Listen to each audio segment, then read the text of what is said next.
1380 KCIM Sports presents KCIM Sports Rewind. A look back at the week in high school sports, brought to you by St. Anthony Rehab Services. Here's Sports Director Jeff Blankman, John Ryan, and Jeff Honnold. Well, 2 out of 3 ain't bad, as Meatloaf would say, of course. Jeff Honnold this week here for KCIM and Sports boy, Rewind. are we lucky. Oh, man. The whole air has gone out of the room now.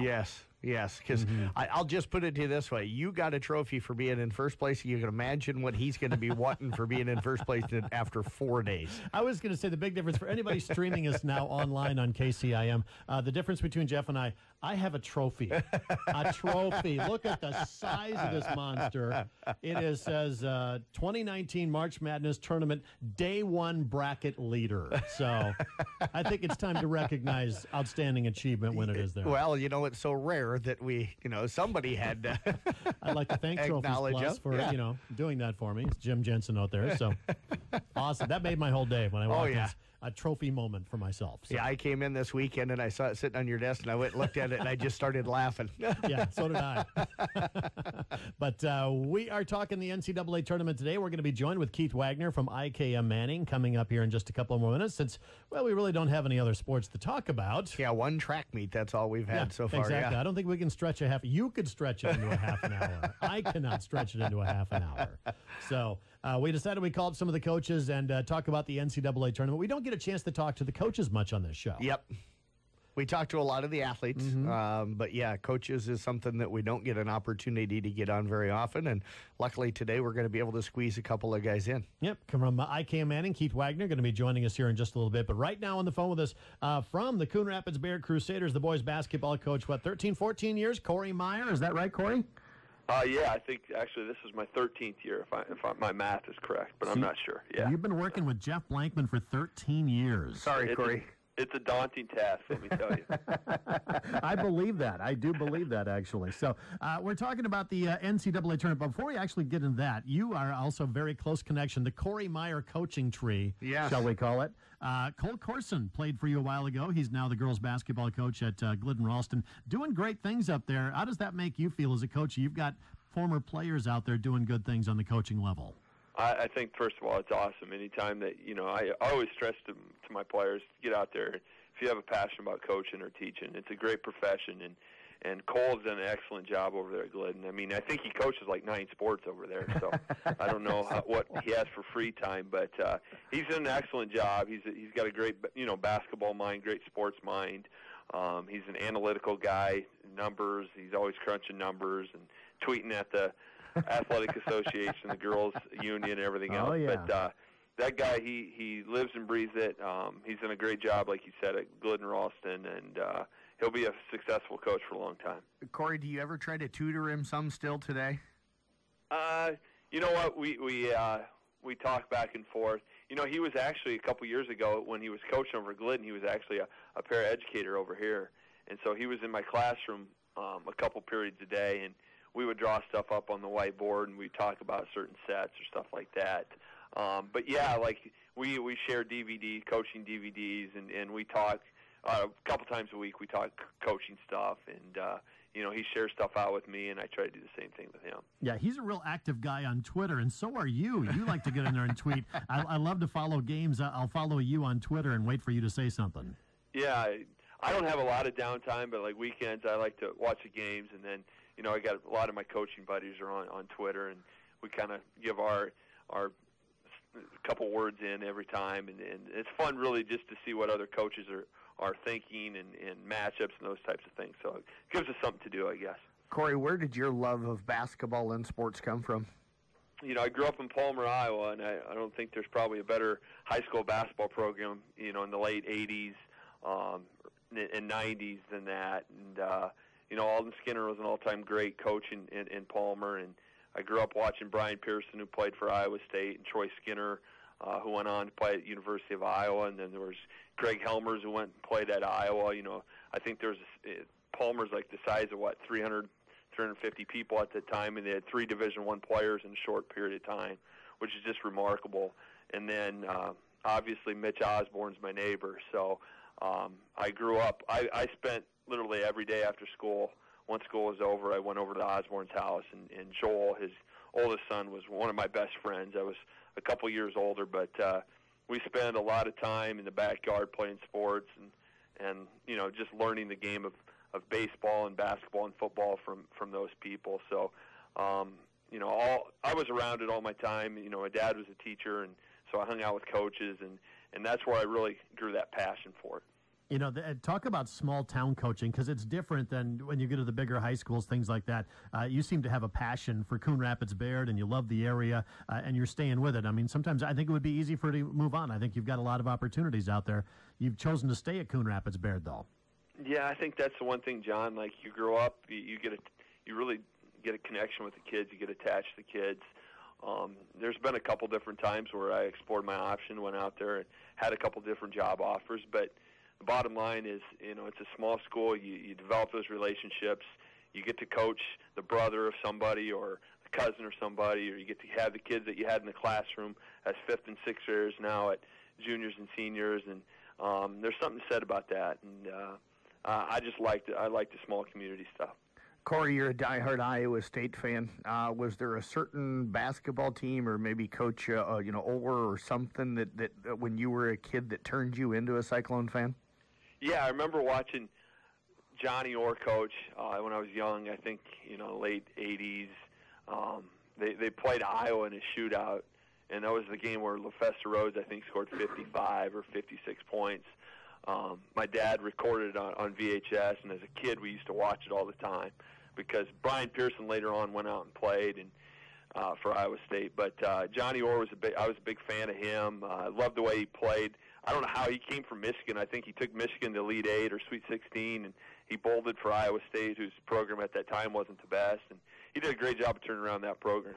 So let's talk about the NCAA tournament for a little bit here. First of all, have you seen my trophy? Yeah, I did. I saw it on Facebook last night. Yeah. It's impressive, isn't it? That is impressive. Yeah, because, we all know, and we preach this all the time on Rewind, it's not how you finish, it's how you start, correct? That is correct. Talk about your favorite NCAA tournament memories, some of those teams and things like that. Yeah, there's a lot of good memories. I was trying to prep a little bit for the show, just thinking back on some of the games. I wrote down 4 games that I really remember well, and that was the first one was back in the '92 regional final. It was the Kentucky versus Duke game, and where Christian Leitner hit the shot, and I think it was Grant Hill who threw a baseball pass to Leitner right there. It was like a 3/4 court pass, and Leitner did the little shoulder fake to the right, and then came back and hit the shot going to his left. But that was a great game, and I think going into that game, nobody thought that Kentucky could play with them. Kentucky at that time, I think, had Jamal Mashburn, who was one of the best players in college basketball, but they didn't have the guard play that Duke did. But, Leitner just hit an incredible shot, but it was really the baseball pass that Grant Hill threw. If I remember right, they ran that play earlier in the year, and Grant Hill actually threw it to Leitner out of bounds.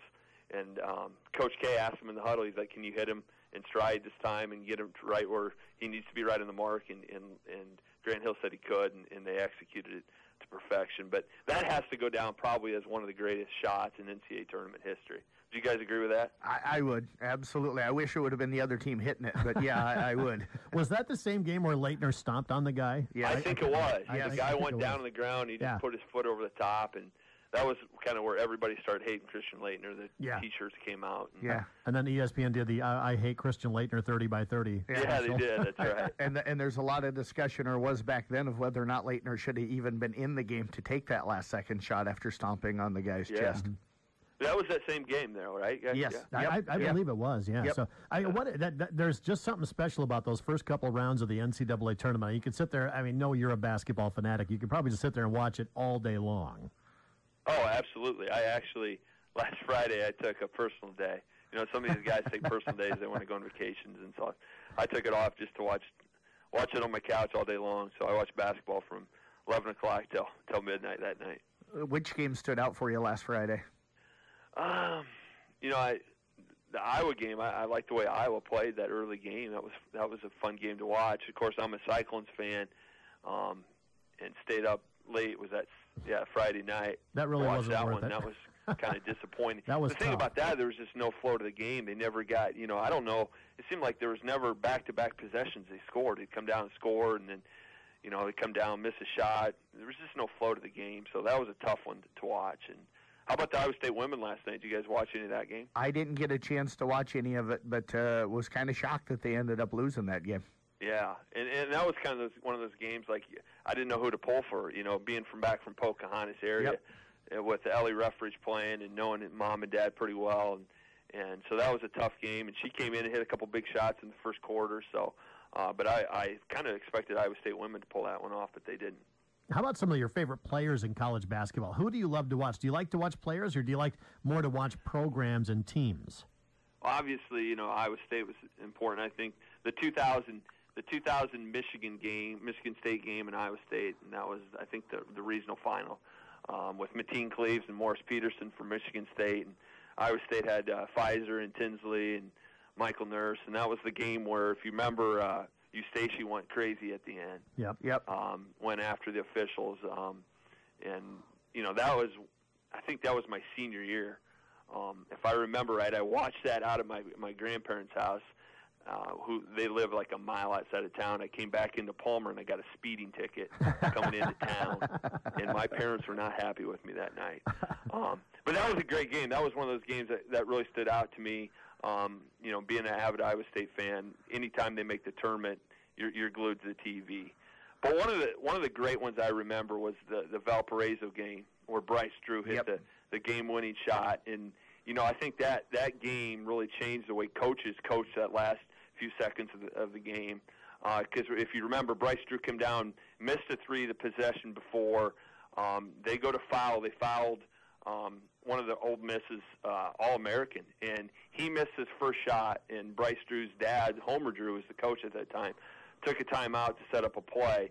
Well, he comes out, the All-American missed the second shot, and it gets tipped out of bounds to the corner. And so they're running the last-second shot. The guy can't move. He can't run the baseline. They throw the ball to their big guy, middle of the court, and he turns around and hits a Bryce Drew streaking down the sideline, who hits that game-winning three.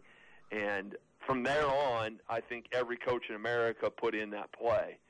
And I know when I first got here, Travis Cass, who's now a trainer, his girls coach, had it in, and then we put it in. And then I think it was 2012, we used it against Glidden Ralston. Sam Honnold hit a half-court shot, and I think that was to tie Glidden to send it into overtime, which we later won. But I can't remember for sure. Mm-hmm. Corey, do you enjoy games that are tight the whole way, or the ones that, like what Iowa did the other day, where they fall down and then kind of rally all the way back to get a win? No, I like the tight games. I like the lead changes. Those are the games that really keep my interest, I think, the most. As a coach, when you're entering those situations, how do you keep your composure? I loved Coon Rapids' setup. When we sat right behind you doing the games, we'd broadcast. Yep. I literally would make eye contact with you or something. And Jeff, I'm sure you did the same thing. Yep. As you're coaching your team, and I thought, how do you stay that cool during a timeout and know what to do? Well, I think the biggest thing that you prepare kids for is it's always next play. And it's kind of that next play mentality. And so you don't get caught up. And I think that what I've learned throughout the years, I'm somewhat of an emotional coach too, is that when you're emotional and the kids get emotional, and there's times where you blow a 12-point lead or a 10-point lead or whatever it is, and if they're coming to the sideline and you're upset and you're showing that emotion where you're frustrated or whatever it is, the kids are going to portray that. And so I think the first thing you have to do is keep your emotion in check, and you really move on to the next play. We always tell our kids one play at a time, next play mentality, so that certainly helps. Corey, who was your favorite player to watch growing up as a kid? Jamal Tinsley for Iowa State. He was the New York street ball player, and I was a point guard. I was a little bit flamboyant at times with the ball. I probably turned it over a little bit too much, but I like the no-look behind-the-back passes and those types of things. So, you mean Mitch Osborne didn't straighten you out about that? What's that? Mitch Osborne did not straighten you out about that? See, Mitch left after my freshman year, so I was on the varsity my freshman year, but I never really got a chance to play for him. But and then we had actually 4 coaches in 4 years for me, so we went through quite a change there. But that's kind of the way I like to play. He's really good, little crossover, and I like to get in the lane, great passer, and he was one of my favorite college players. I think that adapts well to Coon Rapids Bear because, in those smaller schools, you just don't get kids with size a lot of times. Yep. So you got to learn to play that style of ball. Absolutely. Speaking of that, Ben Obert played in the IBCA All-Star game Saturday, which is at Dallas Center Grimes, and I went up to watch him, and here's Ben is one of our bigger players, actually one of the bigger kids I've ever coached at, 6'3", and then he's taking the court, and he's one of the smallest guys on the court. Yeah. That, wow, it just kind of speaks what these kids are like anymore. The Cole Henry kid that committed to UNI was out there, and he's just phenomenal. He had 6'7", 6'8", and you just don't get a chance to coach a lot of kids with size, so you got to be able to adjust to that. Corey, what was it like, speaking of your great teams, to be able to coach down at the state tournament a few years ago? It's a great experience. We made it state my freshman year, and I was on it and got to experience it. It's way different as a coach. It means way more, especially in a small school. You know how tough it is for a small 1A school to make state right now. 60 teams in 1A, and all these teams out here recruiting, basically. It's really difficult. And so anytime you can get your guys to play together and you can put on a run, and sometimes you have to have a little luck. I know the year that we made it, Rockwell City had a guard that actually got hurt. I think the game before we played them in the district final, which certainly helped us. And then we went over to Denison and won our sub-state game over there. And Gage Reese was actually a sophomore at that time, and he's just a pudgy little sophomore, hit some big shots in the first half. I'm not even sure if he got a shot off in the second half, but those are memories, you reminisce with your former players about, and every time you come home they want to watch the film or they want to do something to talk about or whatever it might be. So it's fun, it's rewarding. It's not why you coach, but it's certainly a fun part of it. Well, Corey, hey, we got to get going here real quick, but thanks for spending some time with us. We appreciate it. But yeah, we need you on Rewind more often here. Great. I'd love to take Honnold's few minutes that you could allow me to do. So you might have to wrestle him for it. I don't know. But. He'd win that. Corey, thanks so much. We appreciate it. Thank you, guys. Have a great day. All right. Corey Meyer, once again, one of the really, really good coaches around this area. Absolutely. You can't underestimate everything he does for that program and for those kids down there. Yeah, and he gets everything out of them every single day and every single game. Just does a tremendous job. And I know in talking with other area coaches, you got to be prepared when you're going to play him because he's always going to have his team ready to go. One of those other guys right down Highway 141 that does a terrific job, too, is Keith Wagner. We've got him next on KCIM Sports Rewind. As the athletes at your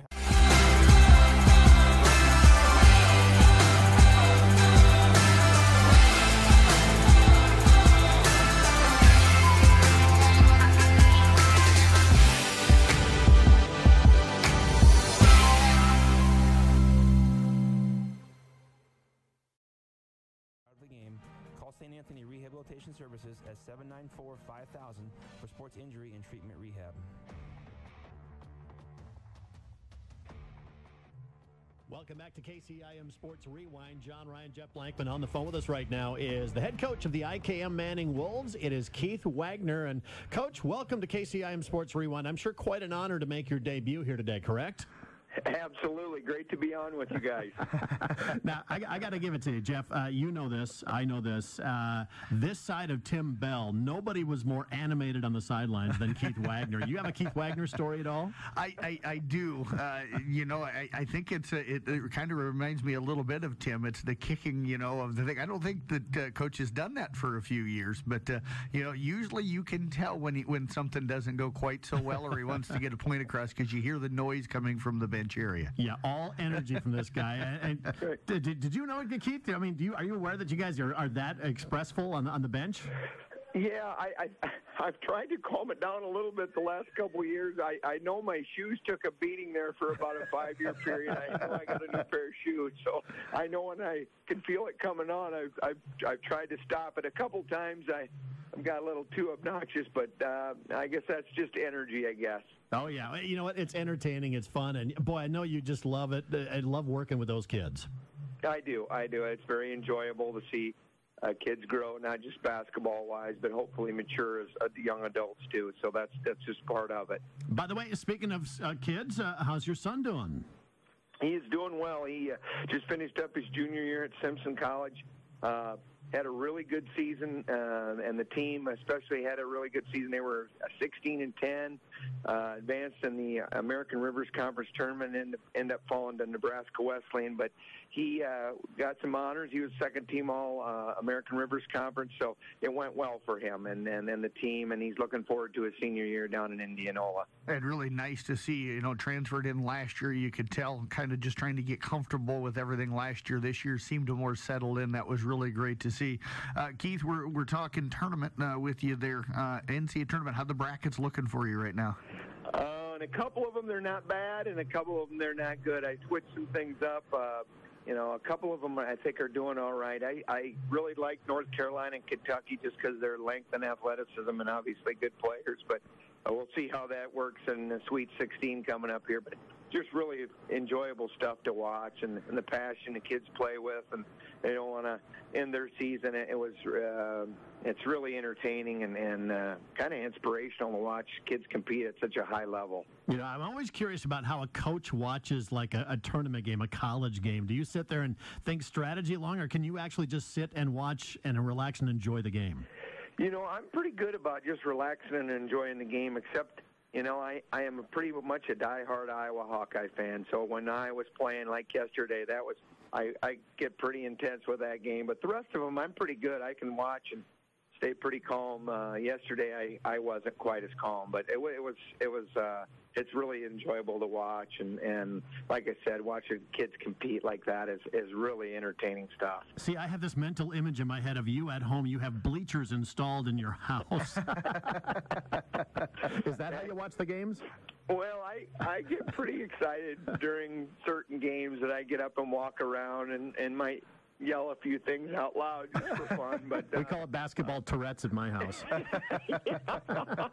That's for sure. Yeah, I do get a little obnoxious with some of the games, but it's just fun. It's just enjoyable. You just want your teams to do well. Is there a part of the couch, Coach, that's worn out from where you're kicking it with the back of your foot? That would get me in trouble with the wife, so I have to get up and walk around and go outside. Yeah. Let's talk about the history of the NCAA tournament. Obviously, you're a coach. You've been following it for years. What are some great memories of just the NCAA tournament as a whole? You know what? My very first memory was when Iowa played Georgetown in, I think, 1980, and I think Steve Wade had a tip-in, and they beat Georgetown to go to the Final Four. So that was my very first memory, and that's my favorite Iowa player still to this day probably is Ronnie Lester. And I remember him just being a catalyst for that team, and that's my very first memory of watching the NCAA tournament. They made the Final Four, lost to Louisville. They had Darrell Griffith, I believe, was with Louisville at that time, and they got beat in a close game. And then they used to have a third, fourth place game, and they lost to Purdue. And Purdue had a guy by the name of Joe Barry Carroll that was a really good player for them. And so that was my first memories of the NCAA tournament. And I think ever since then, I've been a pretty steady watcher all the way through. And, Keith, you got an opportunity to meet Mr. Lester. You sent me a picture of that. What was that like? That was really cool. He was just a really neat individual. He's retired and lives in Florida now. But still is a pretty avid Hawk. But it was just really, really neat because I remember as a young person out in my driveway, out in our hoop on the farm in Primgar, pretending I was Ronnie Lester, and then to get to meet somebody that you kind of idolized as a young person, that was really cool. And I was able to tell him that, and he was just a really nice person. So that kind of made me feel good that somebody that I idolized as a young person was a quality person as well as, obviously an excellent basketball player. A lot of people right now, Coach, kind of mentioning that Duke game as maybe the game of the tournament so far this year.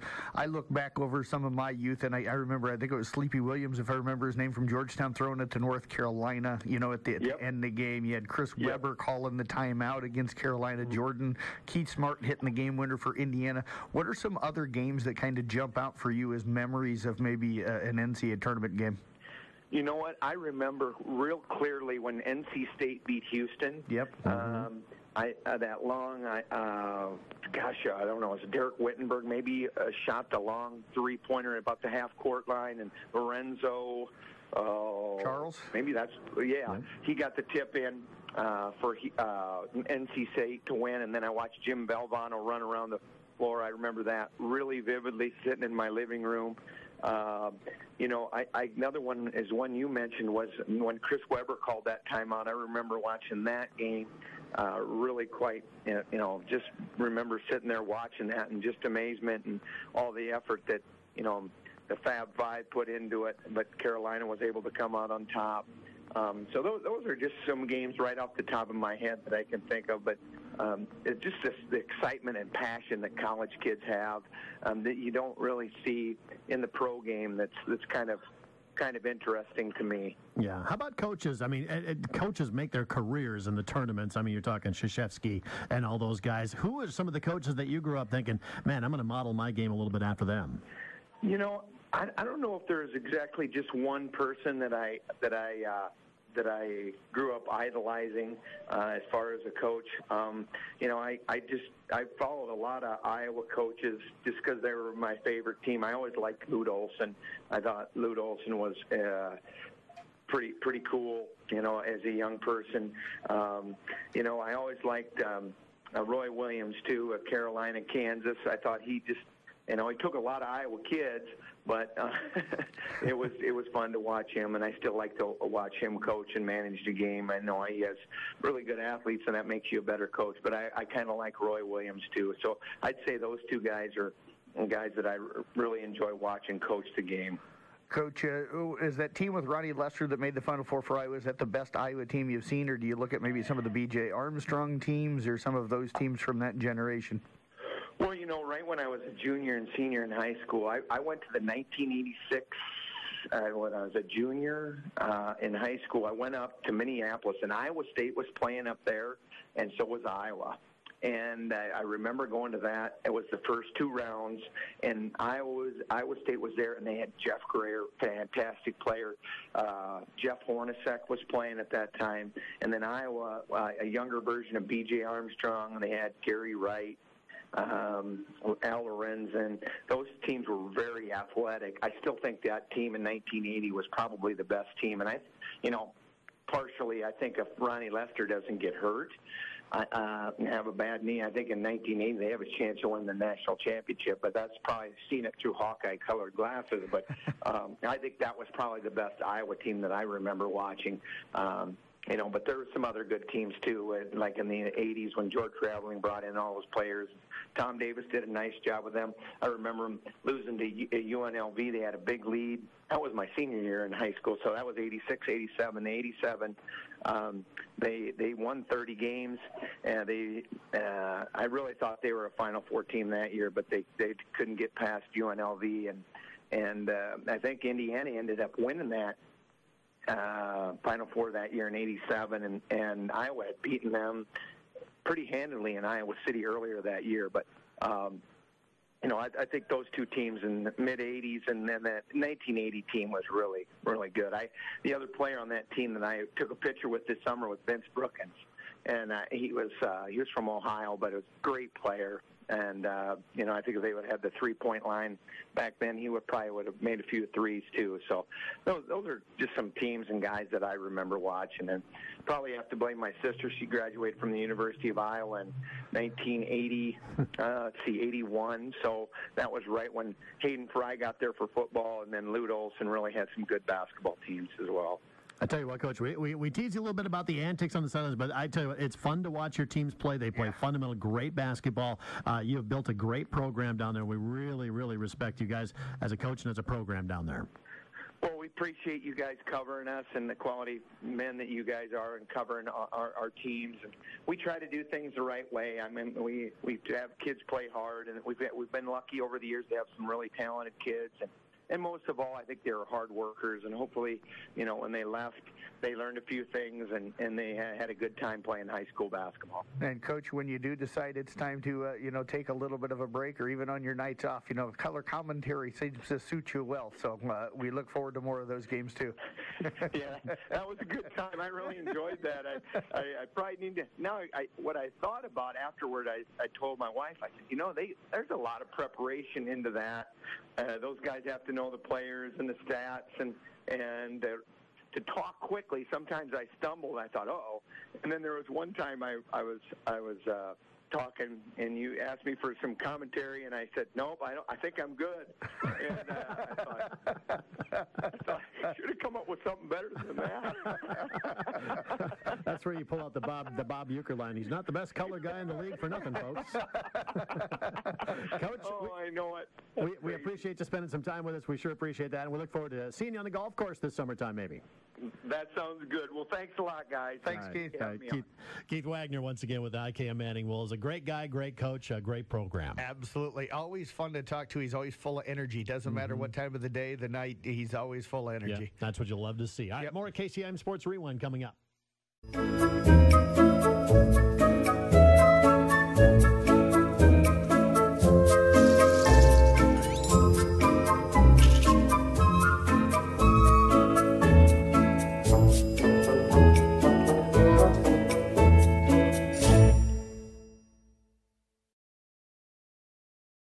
Keeping your athlete out of the game, call St. Anthony Rehabilitation Services at 794-5000 for sports injury and treatment rehab. It is KCIM Sports Rewind. Sports Director Jeff Blankman, John Ryan with you here. NCAA tournaments is what we're kind of talking about today in Highlight Memories.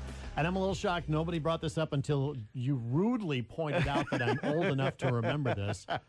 Nobody brought up Larry Bird versus Magic Johnson. Maybe to me, in my lifetime anyway, the highlight of any championship game. Probably the game that turned the NCAA tournament into mattering, on a national level. Big Absolutely. TV event. Yeah, I remember watching that game, but I was really, really young at the time. So. Stop it. Stop it.